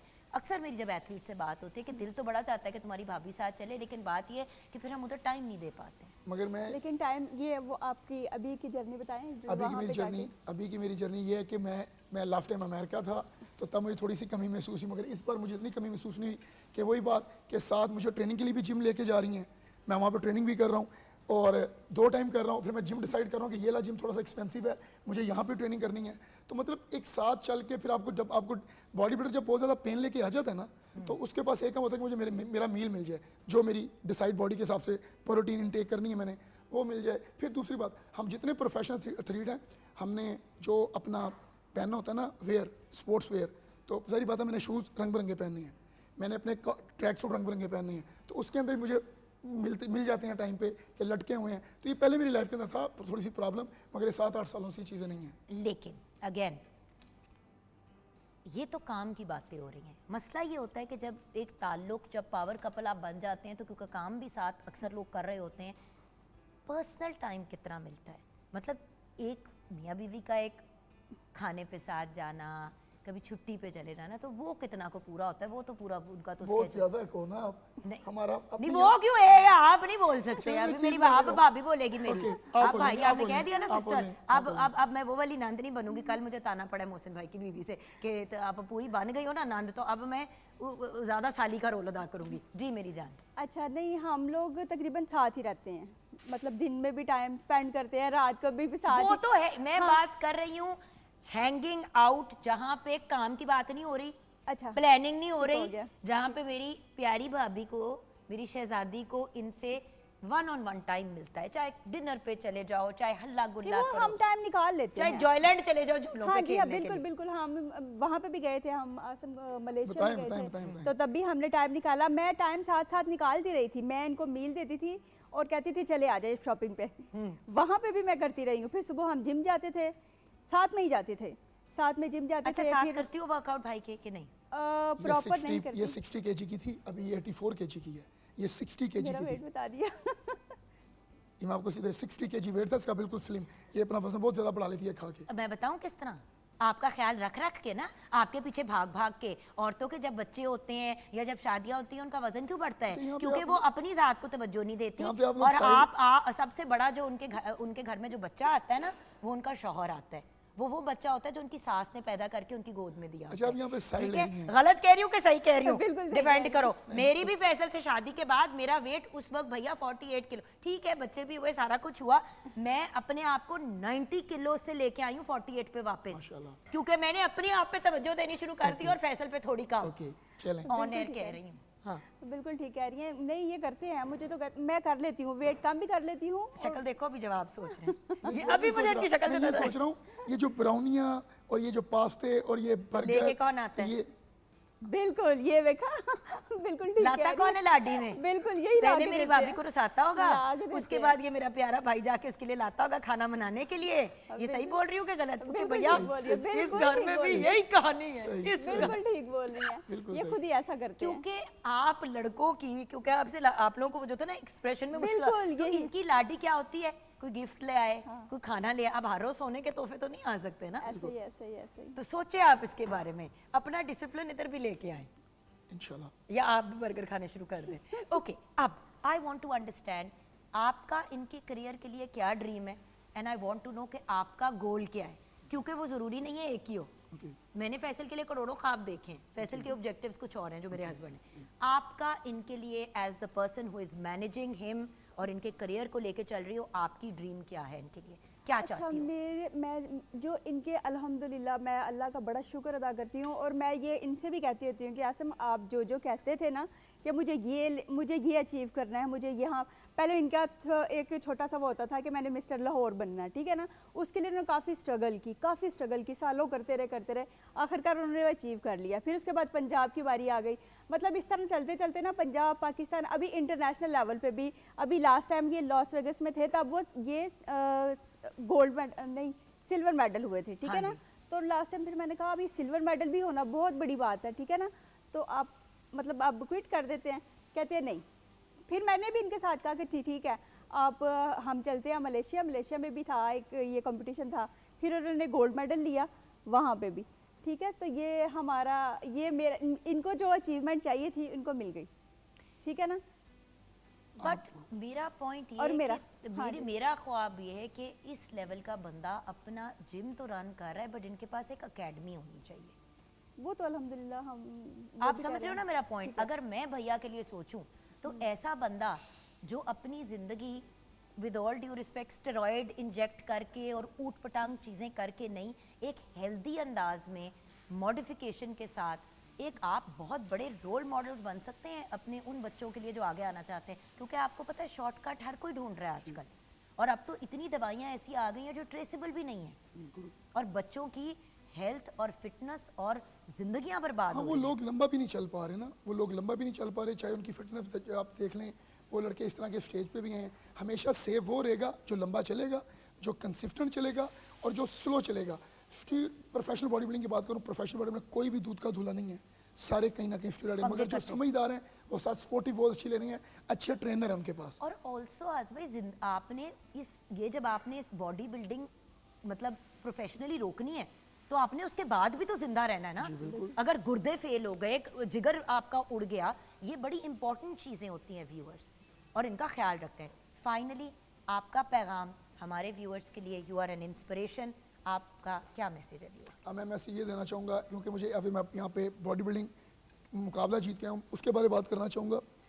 जितने भी यंगस्टर हैं वो एक बात ज़हन में रखें कि शॉर्टकट बिल्कुल ना करें, स्लो चलें अगर फिटनेस जर्नी रखनी है, और प्रोफेशनल को सिर्फ वही करे जिसका ज़हन है कि मैंने आगे कुछ करना है।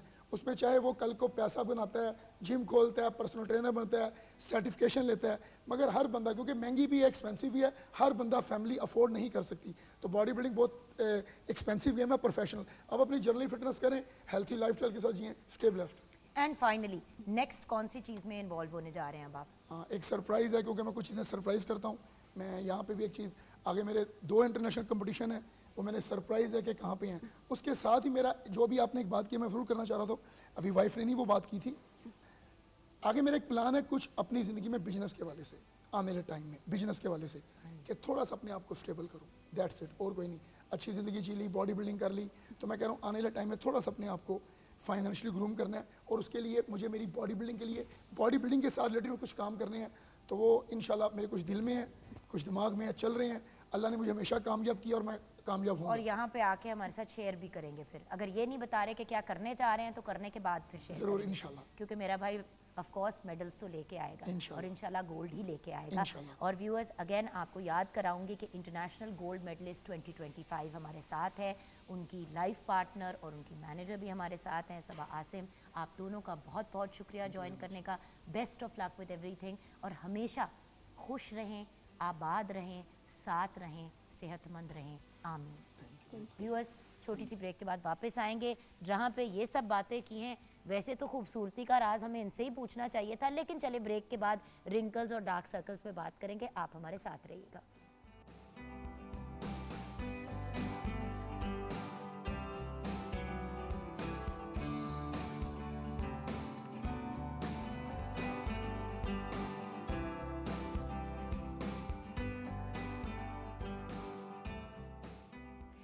Welcome back from the break viewers. अभी ब्रेक से पहले हमारी जब मुलाकात हुई अपने बहुत ही प्यारे से कपल से, पावर कपल से, तो आप सोचें कि जिस जेंटलमैन से हम बात कर रहे थे उनकी उम्र 44 थी और मैं उनको बेटा बेटा कह रही थी बिकॉज आई थॉट कि वो मेरे से एटलीस्ट 15-20 साल तो छोटे होंगे। बिकॉज चेहरा, no dark circles, no wrinkles, no puffy eyes, very like वो जो कहते हैं ना कि अ हेल्दी नेचुरल ग्लो। हर इंसान की यही ख्वाहिश होती है कि इंसान एज करे तो जेंटली एज करे, लेकिन हर इंसान उस तरह ग्रेसफुली और जेंटली एज नहीं कर पाता फॉर वेरियस रीजंस। खुराक हो गई, लाइफस्टाइल हो गया, एंटी एजिंग की आपने नहीं जल्दी चीज़ें शुरू की। आज हमें गाइड करने के लिए ज्वाइन किया है डॉक्टर सारा रऊफ़ ने। माशाल्लाह ना सिर्फ पाकिस्तान में बल्कि इंटरनेशनली रिनाउंड। इनकी एक वीडियो मुझे किसी ने कनाडा से भेजी कि इनसे कभी मुलाकात हुई है, तो मैंने कहा ज़रा इनको ढूंढते हैं और इनसे मुलाकात करते हैं। एस्थेटिक फिजिशियन है। अस्सलाम वालेकुम डॉक्टर साहिबा। वालेकुम सलाम। By the way we are all very big fans. हमारी पूरी टीम आपकी बहुत बड़ी फ़ैन है। हमारे पास रेगुलरली लोग आते हैं बात करने के लिए फ़िटनेस ब्यूटी की, बट आप इतनी आसान अल्फाज में और इतनी डुएबल तरीके से समझाती हैं। चीज़ वो होना डॉक्टर साहिबा जो बंदा कर सके। एग्जैक्टली ऐसा ही है। जो वो जब वो चीज़ें बताई जाती हैं जो थाउजेंड्स ऑफ डॉलर्स की होती हैं, तो सच्ची बात है पाकिस्तान जैसे मुल्क में जहाँ पे रुपयों में कमाते हैं वहाँ पे इतनी महंगी चीज़ मुश्किल होती है। बिल्कुल। बट प्रीएम्प्टिव चीज़ें हो सकती हैं ताकि वो खर्चा ना करना पड़े। एग्जैक्टली ऐसा ही है। इस पे बात करेंगे, लेकिन क्योंकि हमने शुरू किया था प्रोग्राम बुलिंग से, अपीयरेंस पे भी तो बड़ी बुलिंग होती है डॉक्टर साहिबा, इस पे क्या कहेंगी आप? बिल्कुल ऐसा ही है। मेरे ख्याल है अपीयरेंस पे तो स्पेशली हमारी ख़वातीन की तो बहुत बुलिंग होती है। अब कल ही मेरे पास एक पेशेंट आई हुई थी and she literally started crying. वो रोना शुरू हो गई।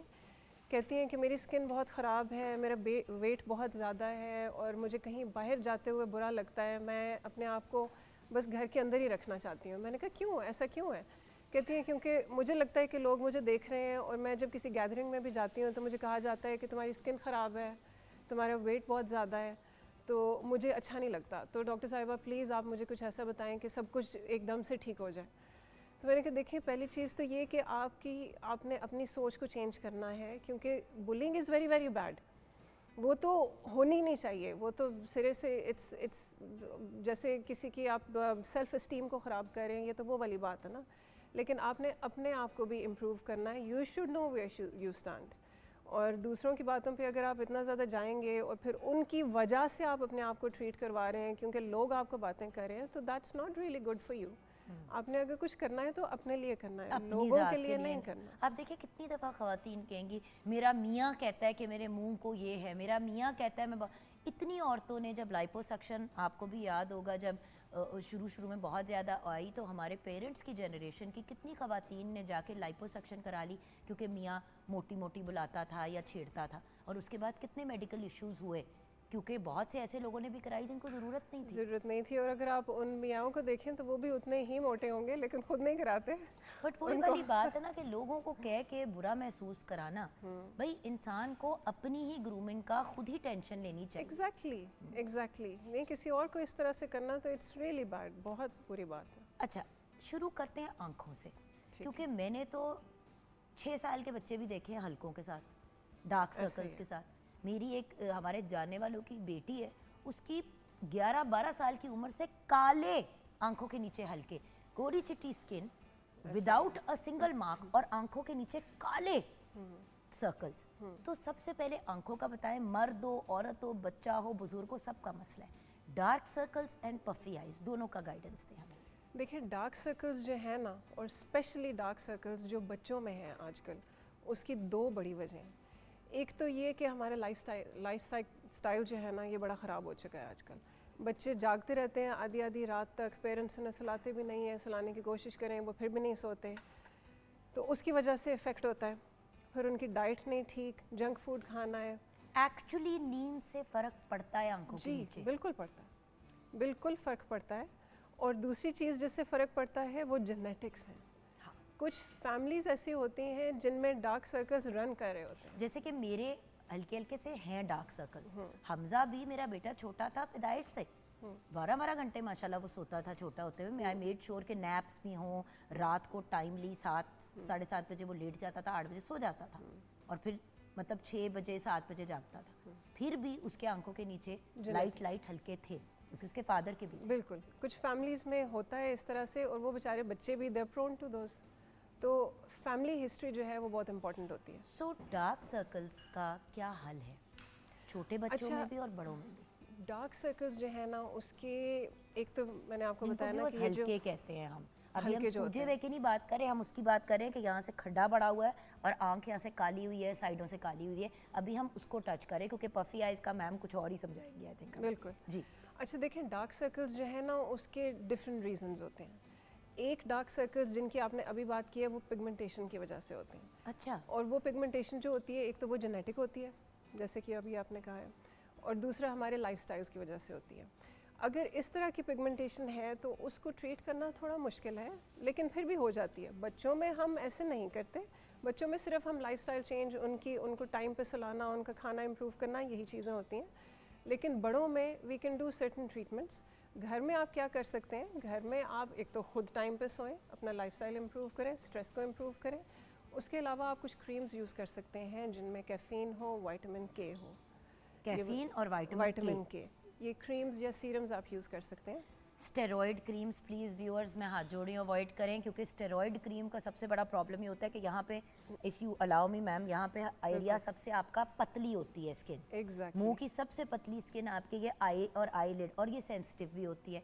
यहाँ पे स्टेरॉइड लगा लगा के स्किन इतनी पतली हो जाती है कि फिर वो पेनफुल हो जाती है, जख्म बनने शुरू हो जाते हैं। देखिए स्टेरॉइड्स तो बिल्कुल भी यूज़ नहीं करने चाहिए। आजकल तो बच्चों पे इतने स्टेरॉइड यूज़ कर रहे हैं। डॉक्टर साहिबा की स्किन पे वो दाने निकल आए हैं, 6 दिन स्टेरॉइड क्रीम लगा दी, फिर फलां चीज़ हो गई, फिर 8 दिन स्टेरॉइड क्रीम लगा दी। बच्चों की कितनी बीमारियां उठ रही हैं अब। बिल्कुल भी नहीं। स्टेरॉइड्स से तो शॉर्ट टर्म तो 2-3 हफ्ते के लिए तो अच्छा इफेक्ट आ जाता है, लेकिन उसके बाद जो उसके साइड इफ़ेक्ट्स होते हैं दे वेरी वेरी बैड। उससे रीबाउंड पिगमेंटेशन भी होती है, स्किन बहुत ज़्यादा थिन हो जाती है, ब्लड वेसल्स बहुत ज़्यादा प्रोमिनेंट हो जाती हैं, और एज के साथ जब बड़े होते हैं, बच्चे नहीं बड़े लेकिन रिंकल्स भी बहुत ज़्यादा हो जाते हैं। अच्छा, अब आ जाते हैं पफी आइज़। एक वो सूजी भी आंखें होती हैं जो कुछ लोगों की सारा दिन रहती हैं, यहाँ स्वेलिंग हो जाती है बिल्कुल डॉक्टर साहिबा, और आंख इतनी सूजी भी होती है कि आंख खुल नहीं रही होती, लगता है जैसे आंख आधी बंद है। और मैंने ऐसे लोग देखे हैं कि कहीं शाम को जाके उनकी ये स्वेलिंग सेटल होती है, या पफी आंखें कॉन्स्टेंटली, क्यों? अच्छा, अब पफी आइज़ जो है ना, उनकी भी, या सूजी हुई आँखें या इनको हम आई बैग्स भी कहते हैं, इसके भी डिफरेंट रीजंस होते हैं। एक तो होता है फ्लूइड रिटेंशन। ठीक है। अब जो फ्लूइड रिटेंशन की वजह से पफी आइज़ होती हैं वो अर्ली मॉर्निंग में ज़्यादा होती हैं। आपने देखा होगा कुछ लोग सो के जब उठते हैं तो उनकी आंखें काफ़ी स्वेल हुई होती हैं, वो फ्लूइड रिटेंशन की वजह से होती हैं। फिर पफी आइज़ का दूसरा जो कॉज है वो फ़ैट है। यहाँ पे हमारा एक फ़ैट पैड होता है जो कि एज के साथ उसके साइज़ इंक्रीज़ होता है, फिर एज के साथ हमारी स्किन जो है वो थिन होती है। कोलेस्ट्रॉल डिपॉजिट भी हो जाते हैं, वो पीले पीले जो हो जाते हैं आंख के नीचे, कोनों के अंदर, ऊपर। वो बिल्कुल डिफरेंट चीज़ है, ज़ंथलेज़मा बट मतलब वो भी साथ में होना शुरू हो जाता है, वो भी हो जाता है। सो इसका क्या हल है फिर? तो ये जो इस वजह से, वैसे एक और चीज़ भी है, कुछ मेडिकल कंडीशंस भी होती हैं जिसकी वजह से आइज़ की पफिनेस होती है, और वो बहुत ज़्यादा इंपॉर्टेंट है रूल आउट करना। कुछ थायराइड इश्यूज होते हैं, डायबिटीज़, कुछ थायराइड इश्यूज होते हैं, हाइपोथायराइडिज्म की वजह से किडनी इश्यूज होते हैं, किडनी डिजीज़ में पफिनेस बहुत ज़्यादा होती है। तो अगर कांस्टेंट पफिनेस है और पता नहीं चल रहा कि क्यों है, तो सबसे पहले तो ये दोनों चीज़ें चेक करवाएं। ठीक है। और कुछ एलर्जीज़ की वजह से, कुछ लोगों को एलर्जीज़ काफ़ी ज़्यादा होती हैं, तो जब एलर्जी होती है तो हमारी आंखें बहुत स्वेल कर जाती हैं। तो ये चीज़ भी हो सकती है। अब हम इसके लिए कर क्या सकते हैं? हाँ। जो हमारी पफिनेस होती है फ्लूइड रिटेंशन की वजह से, उसके लिए तो ice rollers are quite effective. और खुराक भी सही करें ना। देखिए पानी अगर आपकी बॉडी रिटेन कर रही है तो बिल्कुल। इसका मतलब है कि आप नमक या तो बहुत इस्तेमाल कर रहे हैं। डाइट में, जब डाइट में नमक बहुत ज़्यादा होगा तो पूरी की पूरी बॉडी में फ्लूइड की रिटेंशन होगी और वो आंखों पे भी नज़र आएगी। तो डाइट को इम्प्रूव करें। ये इसका भी स्लीप के साथ देखें, डाइट और स्लीप, ये लाइफस्टाइल जो है ये हर चीज़ को अफेक्ट करते हैं। और आपकी बातों से मैम जो मैं समझ रही हूँ कि इन सब चीज़ों का, देखिए सर्जरीज भी, वो सारी चीज़ें डॉक्टर साहब अभी आपको बता सकते हैं कि हम सर्जरी भी करके नीचे से फैट का पैट निकाल सकते हैं, लेकिन बात वहीं पे आ जाती है कि अगर हम अपनी ज़िंदगी और लाइफस्टाइल को चेंज कर लें, इवन अगर डॉक्टर साहब अभी कहती है ये मेडिसिन और ये मेडिसिन लगाई जा सकती है, तो वो हर बंदे को अप्लाई नहीं करती। किसकी पफिनेस किस वजह से है, क्या है। डॉक्टर साहब को बुलाने का रीज़न ही है कि आपको ये गाइड करें कि जस्ट बिकॉज आप ऑनलाइन कोई चीज़ टिकटॉक पे देख लेते हैं या रील पे देख लेते हैं, ज़रूरी नहीं है वो आपको अप्लाई करें। ब्रेक की तरफ चलते हैं, ब्रेक के बाद फ़ौरन वापस आएंगे। और फिर रिंकल्स, ये जो एक लाइनें पड़ जाती हैं मुंह पे जो बहुत ज़्यादा लोगों को बॉदर करती है। मर्द हज़रात कहते हैं वो ग्रेसफुल चेहरा हो गया, औरतें जो है वो पिटना शुरू हो जाती हैं। तो इसका क्या हल है और कैसे इसको डिले कर सकते हैं और कि हमें ट्रीटमेंट्स की तरफ ना जाना पड़े, ये हम डॉक्टर साहब से गाइडेंस लेंगे ब्रेक के बाद।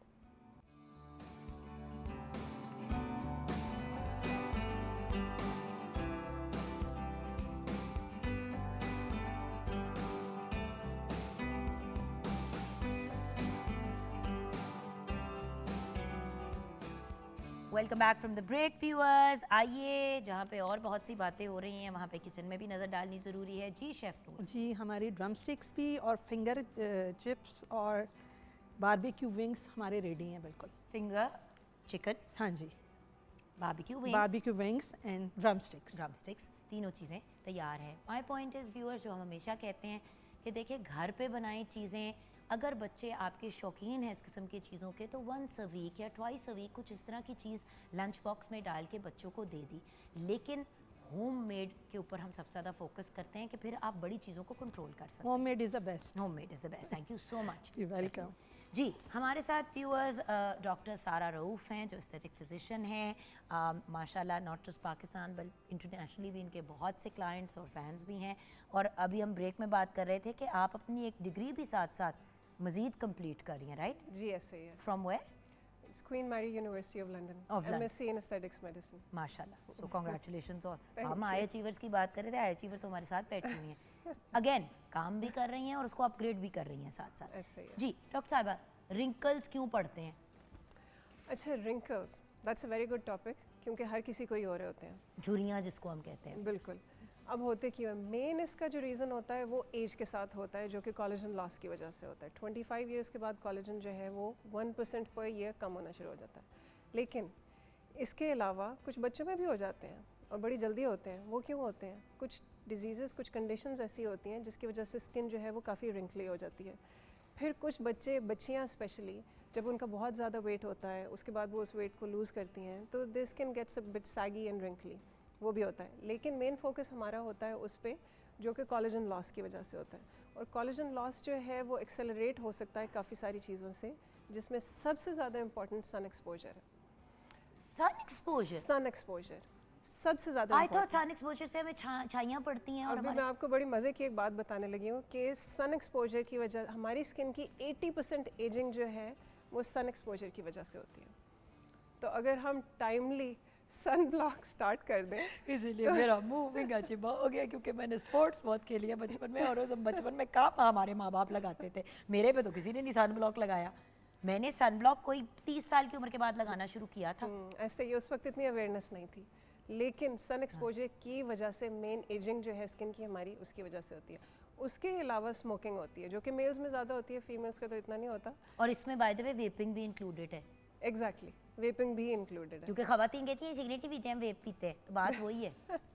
बिल्कुल ऐसा ही है, बात बिल्कुल वही है। बल्कि वेपिंग के जो इंग्रेडिएंट्स होते हैं वो ज़्यादा बॉडी के लिए और आपकी स्किन के लिए ज़्यादा हार्मफुल होते हैं। स्मोकर्स एजिंग कभी डाल के ना आप ऑनलाइन देखें, तस्वीरें देखें, पूरा यहाँ से मुंह जो है ना उसमें यहाँ पे पूरी ऐसे करके लाइनें, वो लाफ लाइंस नहीं होती, वो कुछ और ही लाइनें होती है और मुंह इस तरह करके लिप्स पे आपका लाइंस होती हो हैं जिनको जाता हम कहते हैं स्मोकर्स लाइंस हैं, है। जी, क्योंकि वो आते ही स्मोकिंग की वजह से हैं। तो हल क्या है फिर इन सब चीज़ों हल का? क्या है? सबसे इम्पोर्टेंट, सबसे सिंपल और सबसे कॉस्ट इफेक्टिव, सन ब्लॉक।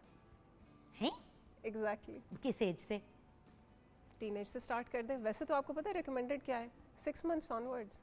छोटे बच्चों को भी छोटे बच्चों को भी लगाना शुरू कर दें, क्योंकि देखिए जो सन एक्सपोजर होता है उससे एजिंग होती है, उससे रिंकल्स होते हैं, उससे पिगमेंटेशन होती है, लेकिन उसके अलावा स्किन की और डिजीज़ भी होती हैं ना, तो वो तो छोटे बच्चों में भी रिकमेंडेड है कि आप लगाना शुरू कर दें 6 माह के बाद 6 माह के सेफ बाद। Child safe sunblock exactly, check करके बिल्कुल। जो ज़्यादा केमिकल बेस ना हो यूज़ करना शुरू बिल्कुल यूज़ करें। करें। ठीक है। ठीक है, तो ये this is the most effective. अगर आपको चाहिए कि आप, अगर आप चाहते हैं कि आपको क्लिनिक ना जाना पड़े, आपको कोई ट्रीटमेंट्स ना करवानी पड़े, then sunblock is the most effective treatment. लेकिन ठीक है? जान हो जाते हैं रिंकल्स ना, हो जाते अब हो हैं। गए। अब एक 18 साल की बच्ची है, उसका बहुत एकदम से, भाई तो वेट लॉस से नहीं आपका मुंह खराब होता व्यूअर्स, स्पीडों से, फैट डाइट से, एक हफ्ते के अंदर 6 किलो कम कर लें टाइप, जब आप बिल्कुल। डाइट्स करते हैं तब आपके मुंह का बेड़ा गर्क होता है, जो Exactly. मैंने भी देखा है होते हुए। बिल्कुल So, ऐसे ही। अब 18 साल की बच्ची है, उसके यहाँ पे ऐसे जैसे उसकी स्किन फोल्ड हो गई है, उसके माथे पे भी रिंकल्स आ गए क्योंकि स्किन लटक गई है, अब क्या करें? अच्छा देखिए, जो 18 साल की एज होती है ना, वो ऐसी एज होती है जिसमें आपकी स्किन रिन्यू भी बड़ी जल्दी करती है, रिकवर कर जाए। रिकवर कर जाती है। तो अगर वो अपनी स्किन का ख्याल रखें, अपनी डाइट का ख्याल रखें, तो वो टाइम के साथ खुद ही इम्प्रूव हो जाता है। उसके अलावा हम कुछ प्रोसीजर्स कर सकते हैं जो कि कोलेजन को इंड्यूस करते हैं, क्योंकि एज के साथ रिलेटेड जो हमारे रिंकल्स होते हैं वो कोलेजन लॉस की वजह से होते हैं। तो काफ़ी सिंपल ट्रीटमेंट, सबसे ज़्यादा सिंपल जो होती है and easy and cost effective as well, microneedling with PRP। Microneedling से कोलेजन की इंडक्शन होती है और उसकी वजह से रिंकल्स जो हैं वो इम्प्रूव होते हैं ठीक है। Over time. रिंकल्स के अलावा और भी बहुत सी उसके फ़ायदे हैं, लेकिन क्योंकि हम बात रिंकल्स की कर रहे हैं तो we'll just stick to those. उसके अलावा और हम क्या कर सकते हैं? There are certain biostimulators. अब बायोस्टिमुलेटर्स जो हैं वो भी कोलेजन को स्टिमुलेट करते हैं इंटरनली, ठीक है। करते हुए इंटरनली हैं, इफेक्ट उसका एक्सटर्नली जैसे नज़र आता है। ये प्रोफाइलो टाइप Exactly. चीजें और एग्जैक्टली ऐसा ही है। नैन पता नहीं क्या क्या अब तो आ गई हैं काफ़ी चीज़ें। डिफरेंट टाइप्स हैं, हाँ। ऐसा So ही है। वो है, and then finally I guess thread lifts and face lifts and fillers काफ़ी वगैरह। कुछ, बोटॉक्स एज वेल। रिंकल्स जो एज में जो ख़वातीन होती हैं उनके काफ़ी डीप रिंकल्स आ जाते हैं, बोटॉक्स उनके लिए। आपका पैगाम क्या है हमारे व्यूअर्स के लिए? नॉट जस्ट फॉर वुमेन, हर इंसान का दिल चाहता है वो प्यारा लगे, तो आपका की पॉइंट्स क्या हैं जो हमारे व्यूअर्स को आप कहना चाहेंगे?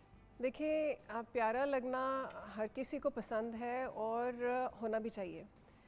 तो अगर आप ये चाहते हैं कि आप लंबे अरसे तक अच्छे लगें और आपको ज़्यादा ट्रीटमेंट्स भी ना करानी पड़ें, तो सबसे पहले आप अपने लाइफस्टाइल को इम्प्रूव करें। आप अपने डाइट का ख्याल रखें, आप कुछ एक्सरसाइज करें और आप अपने स्ट्रेस और स्लीप पैटर्न को रिड्यूस करें। स्लीप पैटर्न को इम्प्रूव करें, स्ट्रेस को रिड्यूस करें। This is the most important thing. इसके अलावा जो भी चीज़ें हैं वो टाइम के साथ साथ जैसे जैसे आपको इश्यूज़ होते हैं उनको ट्रीट किया जा सकता है, उनकी मैनेजमेंट की जा सकती है, लेकिन लाइफस्टाइल की मैनेजमेंट आपने खुद करनी है। Thank you so much doctor साहिबा, ब्लेस यू। इंशाल्लाह नेक्स्ट टाइम मैंने आपसे छाइयों पे बात करनी है, क्योंकि सबसे ज़्यादा जो मुझे पर्सनली भी अपने सोशल मीडिया पे DMs आती हैं, अदरवाइज़ भी आती हैं, वो यही आती हैं कि जी छाइयाँ, हमारे चेहरे पे छाइयाँ पड़ी हुई हैं। मर्द हजरात कंप्लेन करते हैं गर्दों पे, गर्दन पे, माथे पे, पूरी नोज़ की टिप उनकी डार्क हो जाती है। ख़वातीन के यहाँ पे छाइयाँ पड़ जाती हैं, छोटी बच्चियों के मुँह के अराउंड छाइयाँ पड़ जाती हैं। तो इंशाल्लाह नेक्स्ट टाइम डॉक्टर साहिबा इस वादे के साथ आपको जाने देंगे कि आप हमें छाइयों के बारे में बताएंगे। नो प्रॉब्लम, इंशाल्लाह। सो यहाँ पे हम एक दिन की आपसे छुट्टी लेंगे व्यूअर्स, ज़िंदगी रही तो इंशाल्लाह कल मुलाकात होगी। अपना ख्याल रखिएगा, खुदा हाफिज़।